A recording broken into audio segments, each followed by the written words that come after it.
Are you ready?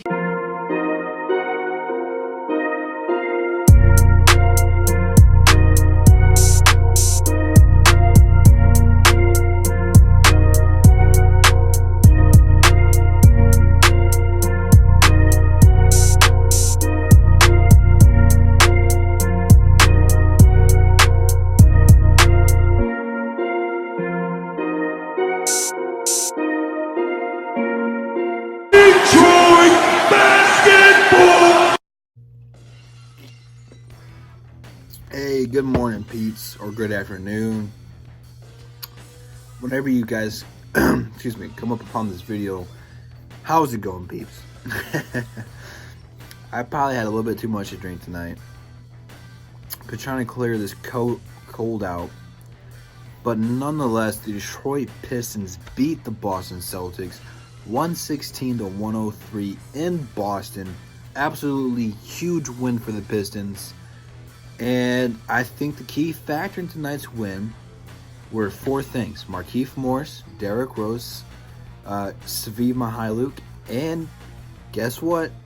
Sekou. All four of those guys went for 20 plus points tonight. Absolutely huge.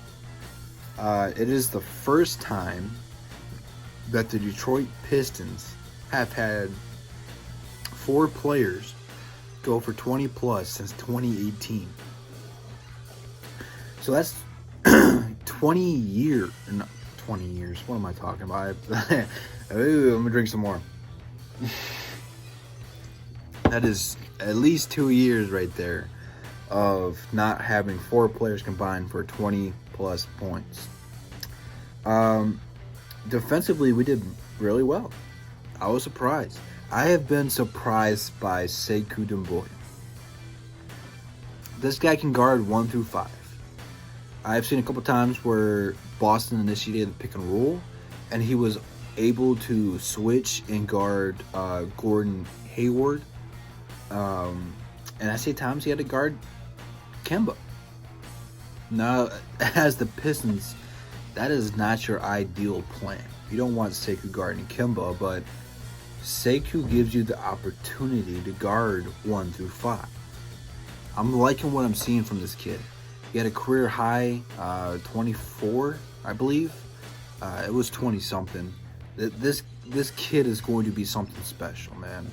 You can just see it in him. I mean, he can't do anything wrong in my eyes and in many of your eyes. I mean, he can grab a rebound and push in transition. He can shoot the three. He can take people off the dribble. And he's super athletic. I mean, there's not a thing this guy can't do. I'm liking what I'm seeing from Sekou. I'm absolutely loving it. Markieff balled out at 23, season high. He shot 9 of 14. Got a lot of great open looks tonight. He balled out. I'm glad to see him come back and be healthy. Dre did his thing. Derrick Rose is just Derrick Rose. But really the two bright points tonight, Sekou and Sekou. Both of those guys are the young guys of this future. If you want to call it a rebuild, you can call it a rebuild. I don't care. If you want to call it just being the Detroit Pistons, call it the Detroit Pistons. I don't care. Andre almost had a triple-double. 13 points, 13 boards, 3 assists, 3 steals, yada, yada, yada. He was doing Andre Drummond things tonight. This is why I say don't trade Drummond. Keep Drummond. But you guys have your own opinion on Drummond. I don't care. Yeah. Love what I seen from the Pistons tonight. But if I'm going to switch from being positive Drew to negative Drew, how can you get swept from the Charlotte Hornets, lose to the Chicago Bulls, any of those teams that I'm missing out, and go to Boston, who's supposed to be one of the best teams in the Eastern Conference, and pretty much lead by double digits almost the entire game? It doesn't make any sense to me, man.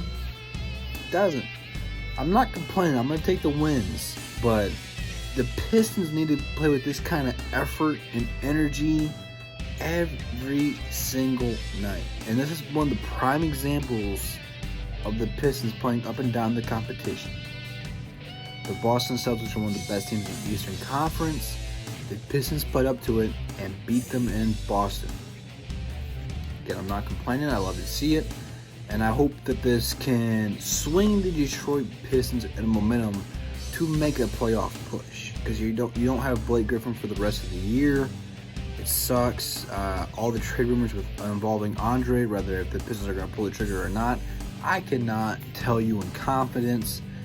I just hope the Pistons can pull this thing together and make something out of it. So hopefully this was a rallying call for the Detroit Pistons to kind of kick their butts into gear and realize, though, that even you are 10 plus games below 500, you're not out of the playoff picture. And just because you're X amount of games above the lottery doesn't make you a good team. So hopefully this is kind of a kicker in the rear end for the Pistons to swing this thing into full gear. And hopefully this can be the turning point. I'm going to be honest with you guys, though. I do not know what to expect from this team